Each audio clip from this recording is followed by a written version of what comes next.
ஆழிப்பேரலையில் அழிந்து கொண்டிருந்த குமரி கண்டத்தில் இருந்து தன்னை காக்க ஒரு தமிழ் மன்னனை தயார் செய்கிறாள் நம் தமிழ் அன்னை. அவன்தான் நம் கதையின் கதாநாயகன் மாமன்னன் முடத்திருமாறன். மன்னன் முடத்திருமாறனின் இந்த கதை ஒவ்வொரு தமிழனும் நிச்சயம் கேட்டு உணர வேண்டிய கதை. இது வெறும் கதை மட்டுமல்ல, தமிழர்களின் வெற்றி சரித்திரம். அழிவின் விளிம்பில் ஆழி பேரலைகள் சூழ தமிழர்களின் ஆதி நிலமான குமரிக்கண்டம் தத்தளித்துக் கொண்டிருந்த அந்த நேரத்தில்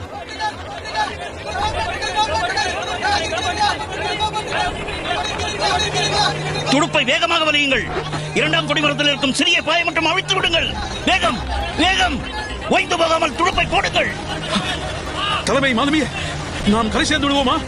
பேரலைகள் நம்மை துரத்தி வருகிறதே. கண நேரம் தவறினாலும் நாம் அனைவரும் மூழ்கடிக்கப்படுவோமே. கடல் இப்படி பொங்கி எழுந்து வந்து நான் பார்த்ததே இல்லை. இது பேராபத்தாகும் போலவே. இதற்கும் அரசரிடம் இதை குறித்து தகவல் சொல்லியாக வேண்டும். புலவர்களே, அனைவரும் உங்களிடம் இருக்கும் நூல்களை எடுத்துக்கொண்டு நாவாயின் கீழறைக்குள்